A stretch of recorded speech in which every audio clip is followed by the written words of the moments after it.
É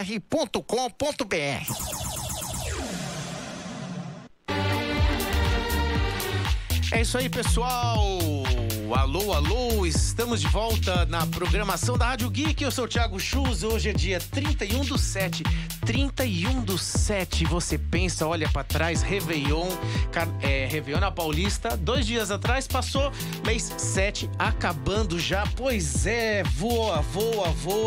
Agora são 14h47 e a gente fazendo esse nosso pit stop rápido aqui na programação da Rádio Geek, porque toda vez que a gente tem passa que na verdade aqui a sede da Rádio Geek, ela é um hub, né, de conexão de pessoas, e de repente aparecem aí umas pessoas super interessantes que merecem essa pausa aqui na nossa programação, e é o caso hoje com o Maurício Martins. Tudo bom, Maurício? Boa tarde, Thiago, boa tarde, ouvintes da Rádio Geek. É um prazer, obrigado por me receber. Imagina, o prazer é meu. Eu comecei, só pra mostrar, eu tentei fazer uma prévia com ele, mas aí eu desisti no meio do caminho, porque é muita coisa muito interessante e ele é bom de prosa. Tudo bom? Tudo bom, Thiago. Tudo bom. A primeira pergunta que eu fiz pra ele, e ele respondeu de um jeito que eu não entendi direito, então eu vou fazer de novo. Maurício Martins é o quê? Então, sou funcionário público em São Paulo, tá? Sou funcionário público municipal em São Paulo. Trabalho pro município já... esse ano faz 30 anos que eu sou funcionário público. E tenho meu envolvimento todo dentro da Prefeitura de São Paulo. Trabalhei em diversas áreas, cheguei a ser subprefeito em 2 subprefeituras, fui chefe de gabinete em outra, mas sempre dentro da carreira pública municipal. É fácil ser funcionário público hoje em dia no Brasil? Eu estava, na verdade, escutando um professor falar em uma questão do afunilamento do debate, né? Se você pensar antigamente, né, a ideologia, você tinha Arena com o MDB, depois isso afunilou para a direita e esquerda, depois isso virou Lula, Bolsonaro, e de repente o debate está cada vez mais raso, né? Mais pobre. E aqui a questão não é saber se você é A ou B, mas a questão é como propor, como legislar, como estar no cenário, né, da política pública no momento em que o debate é tão raso, né? Eu acho que o debate é muito raso, mas as pessoas têm uma ânsia muito grande de informação. E elas consomem essa informação de uma forma muito ávida, tá? Uma forma muito louca em cima de ter a informação. O debate, ele é raso. O poder público e a política, ele acaba levando algumas pessoas com essa linha muito extremista ou muito pouca discussão de ideias para o serviço público. Mas tem muita gente querendo saber muita coisa, e eu acho que esta linha do poder público, quando você gosta muito do que você faz, você consegue ir além das discussões rasas e se aprofundar em muita coisa que acabam virando legado. Você acaba deixando muitas coisas depois para a cidade. E dá para ser um funcionário público legal? Tipo, dá para ser um funcionário público bacana? Dá para ser um político bacana? Dá pra ser. Eu conheço muita gente legal, eu conheço muita gente bacana dentro da política. Tem as aberrações, né? Sim. E na área de imprensa... Nem tudo está perdido, então. Ações boas não vendem jornal. O que vende jornal são desastres. Então é muito mais fácil você noticiar desastre do que você noticiar coisas bacanas que tá acontecendo na cidade. Você sendo funcionário público de carreira, podemos dizer assim. Isso. Conta um pouquinho da sua passagem, por onde você passou, o que você fez. Então, eu trabalhei em vários setores do município, mas eu acho que as coisas mais legais, ainda mais para discussão aqui na rádio, eu fui subprefeito de Itaquera, que fez a Copa do Mundo e a Olimpíada. Fui eu que entreguei o estádio do Corinthians em Itaquera. Depois fui subprefeito da Moca, e tem que cuidar de todo o Brás, de todas aquelas lojas, aquela imensidão do Brás. É um planeta à parte ali, né? É um planeta à parte, é um planeta à parte e com situações muito malucas de gerir, né? Você tem lojas que às vezes soltam uma promoção e travam todo o bairro, principalmente as lojas geek. E isso me leva à minha próxima pergunta, né? Eu vi que a gente estava contando ali atrás, eu queria que você contasse a história do cinema também, que eu achei muito legal. E depois, no final, me conta essa história, né, desse cinema que você criou ali num lugar que estava mais ou menos, né, ermo. Você teve uma ideia, foi um cinema, ou seja, já tem uma puxada aí pro lado geek, né? Você é um geek? Então, eu gosto muito desse mundo desde adolescente, desde moleque, sempre curti muito, tanto a parte de filmes, quanto a parte de games, e minhas coleções... História, super-heróis... tudo, história, super-heróis, minhas coleções... Então vou fazer a pergunta derradeira, que depois dessa, ou a gente termina ou a gente continua. Batman ou Superman? Batman.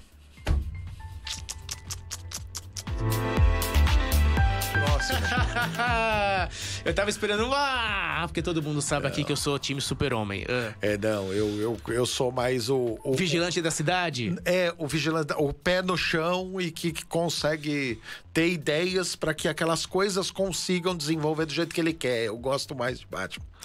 E os projetos, enfim, a maneira que você atua, eu escutei muito a gente conversar ali na prévia de uma palavra que a gente escuta muito aqui, que é economia criativa. Economia criativa. Né? Como essas duas coisas se juntam? Como a economia criativa se junta num poder público que legisla? Então, o mundo geek, eu acho que principalmente nessa fase que nós estamos vivendo de interrupção de economia, tudo isso, nós precisamos muito do mundo geek para essa retomada, tá? Nós precisamos muito que o mundo geek possa vir para dentro do poder público, para isso se universalizar dentro do poder público. Um exemplo. Hoje, as leis de incentivo fiscal, tanto à cultura quanto ao esporte, elas não abrangem os esportistas do mundo geek. Hoje, se você é um corredor, você consegue ter uma lei de incentivo federal ou estadual para que você possa só correr, para que você se dedique ao esporte. Hoje nós temos jogadores de games que são extremamente profissionais, que tem que ter todo um histórico em cima de... todas as ligas profissionais, todas, né? As ligas profissionais que têm um histórico todo em cima de academias, para poder ter uma resposta mais rápida no dedo, no braço, para poder aguentar uma liga profissional, e eles não têm acesso ao poder público. O poder público poderia estar incentivando isso, porque é um mundo gigantesco em termos de retorno. A feira, hoje eu acho que a maior feira em termos de retorno financeiro do país é a do mundo geek. Uhum. E sim, sem dúvida. Se existissem muitas dessas linhas incentivadas pelo poder público, você conseguiria ter um alcance de desenvolvimento muito bacana logo depois dessa epidemia que a gente precisa dar uma retomada. Aqui eu vou colocar um parênteses, uma aspa sobre mim mesmo, né? Eu quero dizer, a minha visão do mundo político é que tem muito dinossauro político por aí, né? De repente você aparece com uma proposta, com projetos, com ideias, com um jeito de falar super moderno, né? Que vem aí na onda da corrente geek. Os políticos mais antigos, eles têm algum tipo de restrição com as suas ideias? Você navega bem no meio desses dinossauros ou você é um outsider? Então, navego quando o assunto é deles. Quando são os meus assuntos, você vira meio um outsider para essas coisas. Quem é esse cara que tá vindo com uma ideia de fazer um cinema, sabe, qualquer coisa de fazer assim? um cinema, de ter uma atividade cultural, é muito... Eu passei muito por isso, principalmente quando fiquei 3 anos e meio como subprefeito de Itaquera. E eu tinha atividades em Itaquera que todo mundo só elogiava depois. Uma delas, por exemplo, à frente do estádio do Corinthians, aquela rampa que vai até lá embaixo do metrô, tá? Eu tinha competições de skate e carrinho de rolemã, toda virada esportiva. Os dinossauros devem achar que você é doido. Então, eu tenho 50 anos hoje. Mas eu sou tratado por moleque até hoje mesmo, com 50 anos. Você tá na política desde quando? Desde os 16. Eu tenho 34 anos de política. Gosto muito do que eu faço. Comecei, com 13 anos, eu fazia greve na minha escola para brigar pelos direitos. Eu cheguei a parar uma escola que eu estudei no Alto da Lapa por 20 dias, porque a diretora não aceitava as coisas que a gente queria. E a gente conseguiu tirar todos os alunos da sala de aula e estamos em greve. Enquanto não conseguimos sentar para debater, a gente não voltou para dentro da sala de aula. Que bacana! Eu gosto disso. Gosto muito disso. Você contou essa ação, essa experiência, né, de fazer ali a rampa de skate.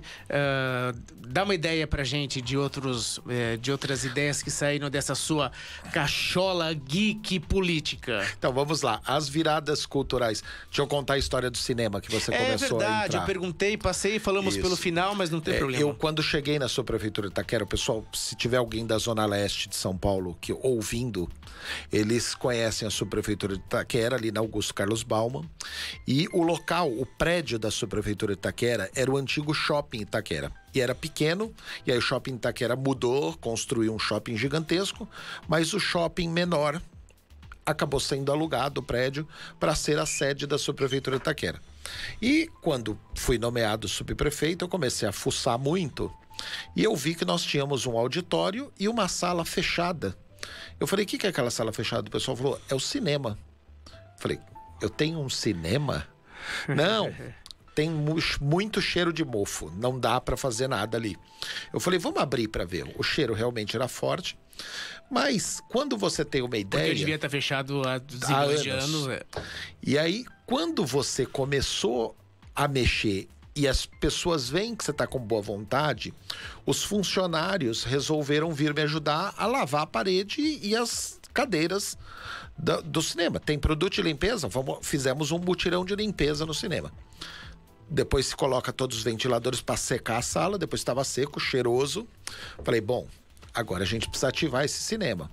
Aí vem o assessor famoso. Ah, subprefeito, um projetor custa 80 mil reais. Eu falei, mas não tem data show da sua prefeitura? Vamos dar um jeito. Tem 5. Aí peguei um dos data shows, coloquei por lá e nós começamos a receber as creches de Itaquera, que ficavam próximas à subprefeitura, tinha alguns grupos de terceira idade, que a gente colocava o filme e depois do filme abria uma discussão com aquilo. Eu tinha um supervisor de cultura, por que ele não fazia cultura? E a gente começou a desenvolver alguns filmes com a criançada vinha, entrava de mão dada, subia até o cinema. Quase todos nunca entraram numa sala de cinema na vida. A receptividade e a emoção é um negócio muito maluco. E até hoje, aliás, hoje, se você tiver uma escolinha em Itaquera e quiser ir no cinema na sua prefeitura, ele funciona até hoje. Eu saí de lá no final de 2016, mas mantiveram o meu projeto. E aí, a gente tinha toda semana um grupo de crianças que vinham através das suas escolas, que essa ideia acabou disseminando, todo mundo sabia que o cinema da subprefeitura era gratuito, e as funcionárias da limpeza da subprefeitura, a hora que eu vejo, estava pedindo para todos os funcionários trazer um pouquinho de milho de pipoca, e elas faziam pipoca e entregavam para as crianças. A gente tinha e tem até hoje essa atividade. Além disso, uma tela de cinema nas viradas esportivas e cultural, o Play 4 dos meus filhos servia num belo campeonato de FIFA, tá? Pra gente poder tocar. Você joga também? Jogo, mas eu prefiro o PES. Meus filhos reclamam que o FIFA é mais legal, mas eu prefiro jogar no Play 3 ou um Evolution. Não consigo. O FIFA é demais para minhas habilidades. Para minhas habilidades. Você vai fazer o exame médico, tem lá o psicotécnico. No psicotécnico é do Pro Evolution, eu mantive o Pro Evolution Soccer. E aí a gente colocava todas as viradas, levava o play e a gente conseguia jogar com a molecada. A molecada ficava louca em Itaquera quando vinha com isso, tá? E não só aí. Eu tinha... As piscinas dos céus em Itaquera recebiam alguns amigos meus que trabalhavam com mergulho. Colocava cilindro, pum, descia a criança na piscina, voltava. Entrando na minha página, eu tenho tudo isso documentado. Tem foto da criança com o cilindro descendo a piscina do céu.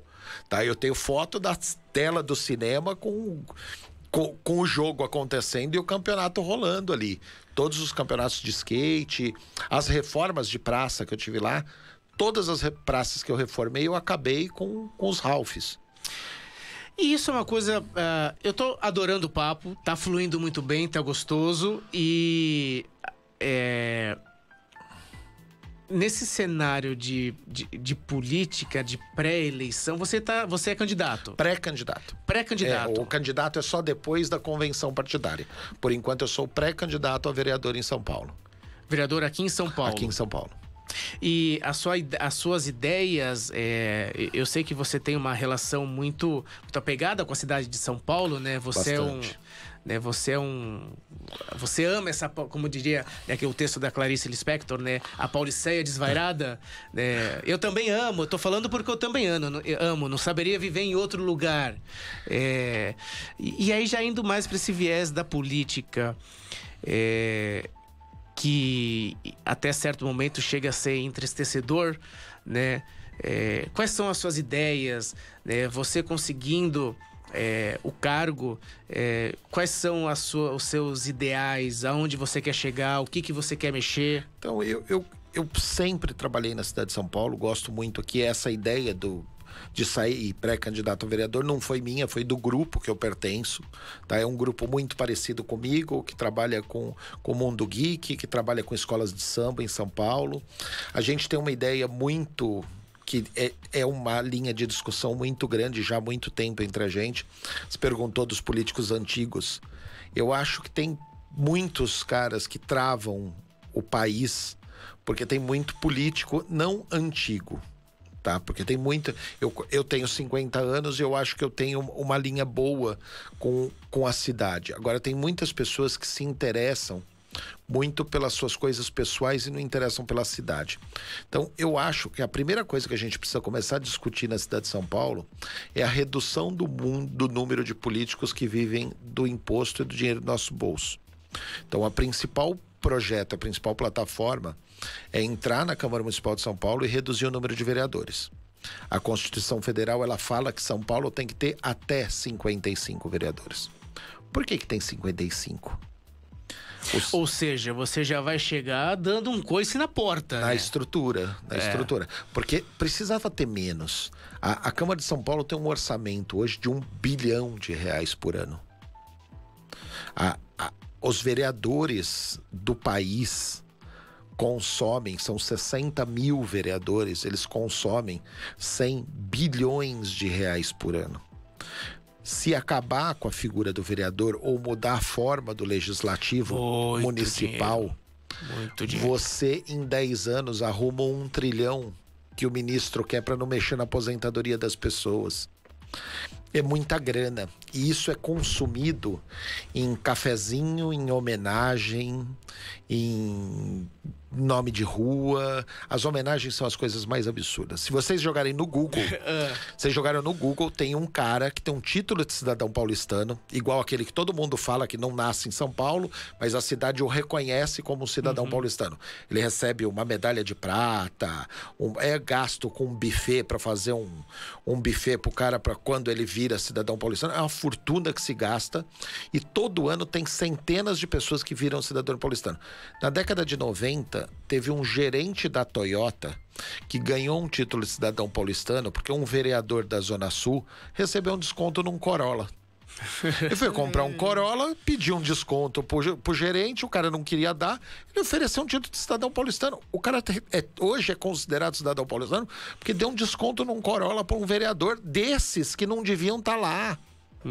Você entendeu? Precisava reduzir, precisava fazer muita coisa. Agora, tem muitas outras coisas, principalmente na economia criativa, que a gente conseguiria trabalhar. Por exemplo? Por exemplo, essa parte das leis de incentivo. Por exemplo, a abertura de mais espaços para que as pessoas pudessem trabalhar a cultura. A gente chegou a comentar. Quando fui subprefeito da Moca, eu criei as primeiras feiras de desapego na cidade. O desapego hoje é um grupo de pessoas que trabalham como se fosse um brechó e que vendem as coisas usadas pela internet e entregam na catraca do metrô. E os seguranças do metrô tomam essa mercadoria muitas vezes. Eu criei uma feira para que eles pudessem vender esses produtos que tem uma liga muito grande com a sustentabilidade, porque se o produto está sendo reutilizado, ele não está indo para o lixo.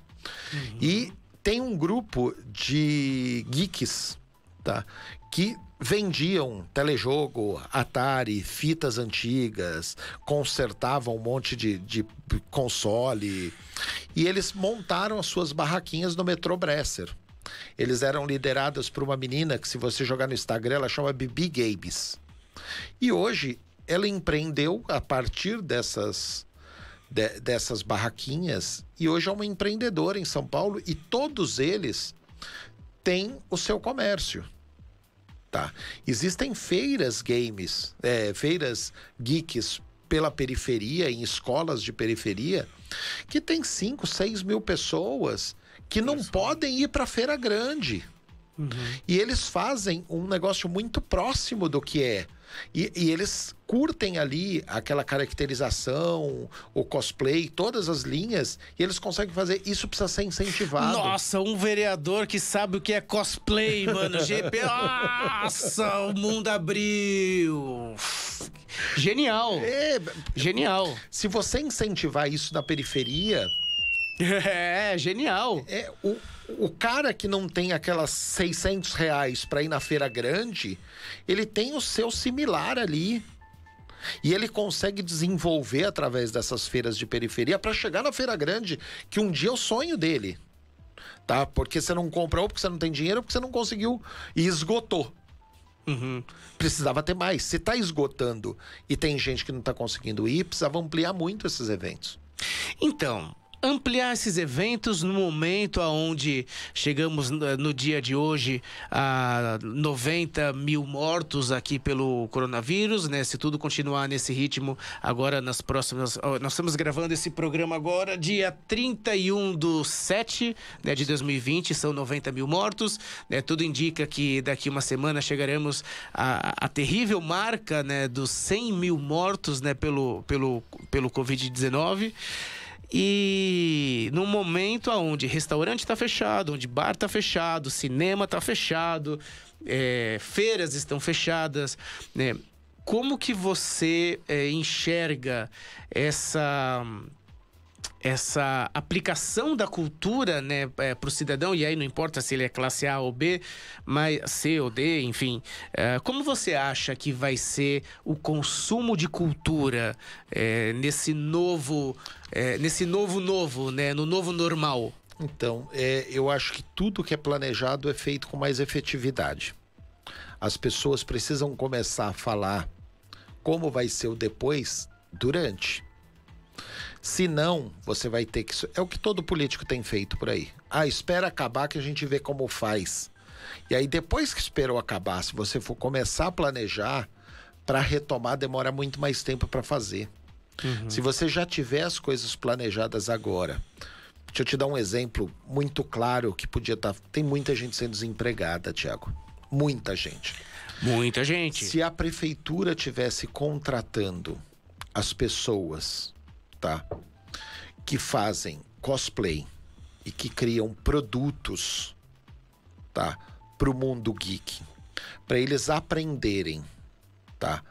A esculpir uns bonecos, para eles aprenderem a construir aquelas roupas e aquelas maquiagens, e para que eles possam na retomada, fazer um negócio de venda deste mundo para frente, lógico que o que é autorizado, mas tem muita coisa que eu conheço muito quadrinista que tem seus personagens próprios e que esses personagens poderiam estar explodindo por causa da internet. E os personagens de quem tem o seu quadrinho, o seu mundo ali, se ele conseguisse divulgar aquilo, de repente vira coisas tão legais, e essas pessoas que estão perdendo emprego poderiam ter uma profissão que é desenvolver esse tipo de coisa para os futuros eventos. Tá? Você conseguiria capacitar economicamente essas pessoas para eles poderem fazer outras coisas. Gente, quanto custa um Funko? Depende de onde, mas custa uma fortuna, né? No Brás, a maior loja de Funko é no Shopping Pajé Brás. Tá? Ali custa bem mais barato. Mas mesmo ali é uma fortuna. Um vereador que sabe o que é um Funko. Gente do céu, o céu está abrindo, as nuvens estão saindo. Você vai ser o bate-vereador? Não, de jeito. Não? Não, eu acho que o principal é você seguir na linha da forma que você consegue idealizar as coisas, para que as pessoas do lado de lá te deem a credibilidade, para não virar uma ideia muito maluca, entendeu? Eu acho que a política, se você não estereotipar a política, você consegue desenvolver as coisas. Eu acho que eu tenho as minhas idas em eventos junto com os meus filhos, junto com as pessoas que eu conheço que gostam da mesma coisa, mas se eu tentar levar isso para dentro de um parlamento, eu perco a credibilidade com quem não conhece. Se eu tentar impor para ele, na linguagem dele, como forma de economia criativa, ele começa a prestar mais atenção e começa a implementar as coisas ali. Até em respeito ao eleitor que votou em você, sabendo que você tem uma agenda modernética, não é? Então, e não é só isso, Thiago. Deixa eu te dar um exemplo paralelo da defesa animal. Hoje nós temos muitos políticos da proteção animal. Tá? O cara aparece na campanha com um cachorro sem raça definida no colo, mostrando um animal sendo muito maltratado, sensibiliza as pessoas votam nele. Quando ele vira deputado ou vereador ou deputado federal, ao invés dele criar uma legislação específica para a defesa do animal, para que este animal pare de ser maltratado, ele continua aparecendo na rede social dele com o animal vira-lata no colo e com o animal sendo machucado. Tá? Tem deputados estaduais aqui em São Paulo que mostram todos os dias um animal sendo maltratado. No Tocantins, na Tailândia, no Acre. Aí sensibiliza as pessoas, todo mundo escreve embaixo: ó, deputado, nos ajude a salvar a vida desse anjo. Ele não vai pro Tocantins. Mas se ele desenvolver uma plataforma de legislação animal para que aquelas pessoas parem de ver animais sendo maltratados, eles param de se eleger. Então, todos, o municipal, o estadual e o federal, se você olhar, todos mostram cachorros sendo maltratados. Aliás, tem uma família, tá, que é candidata desde a década de 90, que a foto da propaganda eleitoral dele é um Border Collie. E tem 6 deputados, vereadores, todos surfando na onda da proteção animal. Ninguém sabe em quem tá votando. Todo mundo vota naquele nome. A pessoa vota porque aquele nome defende a proteção animal. Esses 6, tem um vereador, um deputado estadual, um deputado federal. O deputado estadual desistiu, apareceu outro. O federal virou senador, apareceu o irmão dele, deputado federal, a filha do deputado estadual. A gente não sabe nem se o cara tem cachorro. Porque a foto é um Border Collie. E as pessoas votam na foto do Border Collie com aquele sobrenome que supostamente defendia a proteção animal. Tem um deles que é muito bom, tá, nessa área. Agora, todo o resto eu não sei. Agora, você está na política há muito tempo. São, eu não anotei aqui, 32 são anos. 32 anos.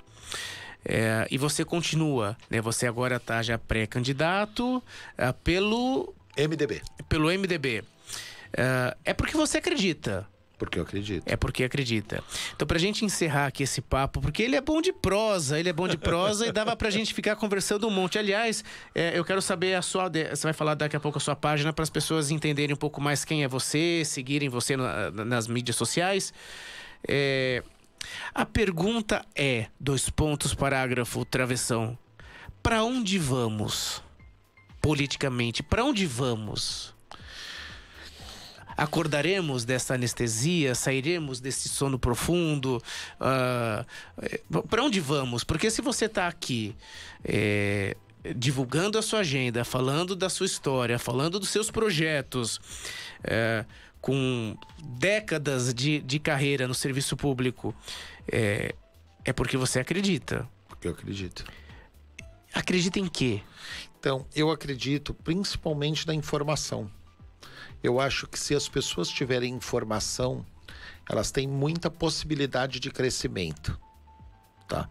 Se elas tiverem um nível de ciência para onde vai, elas conseguem fugir do discurso raso e começam a analisar propostas, tá? É muito maluco. O mundo geek, ele tem nos seus personagens muitos bem-sucedidos. Você falou do Batman, o Super-Homem mesmo. Por mais que, como Clark Kent, ele era um jornalista, um fotógrafo, mas ele tinha toda aquela estrutura para onde ir. E todos eles têm o Homem de Ferro, todos eles são riquíssimos.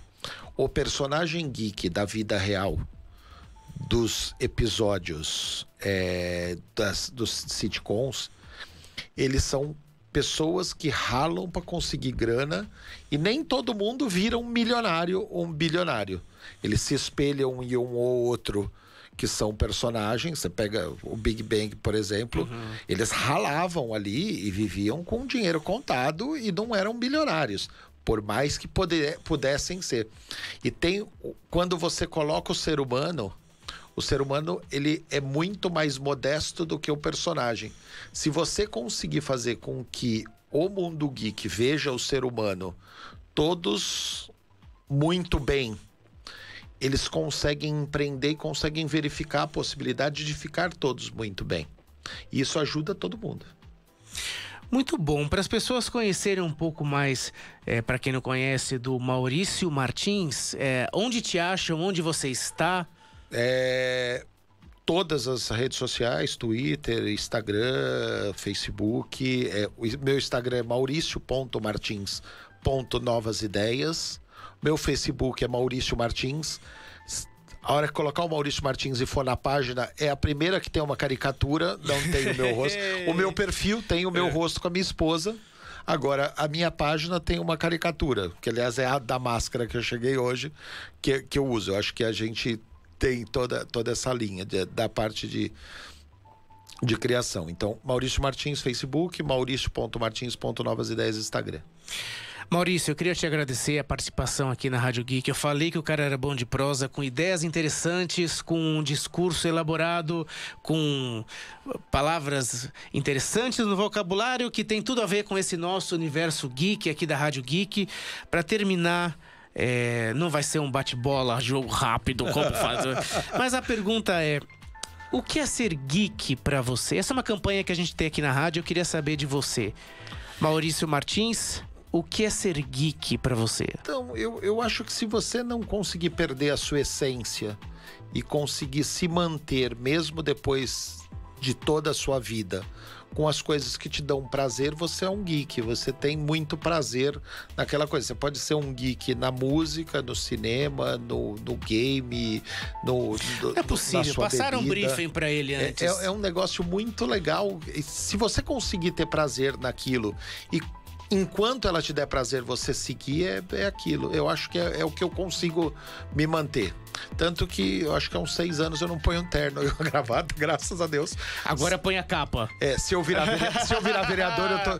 vereador, eu tô ferrado, porque tem que usar de novo. Trabalhei lá por um período e toda terça, quarta e quinta tinha que estar engravatado, que é um saco. Mas as anteninhas do Chapolin dá pra colocar. Dá. Principalmente quando for votar, fazer uma ironia com algum projeto muito ruim de algum outro vereador. Muito bom. Maurício, de verdade, muito obrigado. Valeu, foi um prazer. Desejo sorte na sua carreira. Obrigado. Até porque é uma agenda que nós temos muito interesse.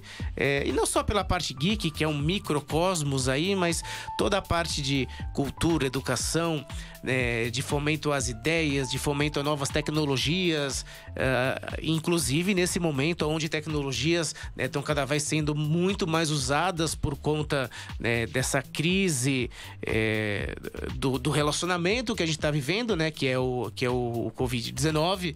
Então, eu tenho certeza que tem muitas ideias aí que podem ser úteis e vão vir a calhar muito bem aí nessa virada de ano. Legal. Obrigado. Tá bom? E boa tarde para todo mundo aí, boa semana e vamos em frente. Eu acho que aqui tem muito para crescer e tem muito a dar para o país e para a cidade de São Paulo ainda para poder conseguir evoluir a gente aqui. Perfeito. Eu sou o Thiago Chus e você continua aqui na programação da Rádio Geek. Apaixonados pelo que fazem. Você está na Rádio Geek, hein?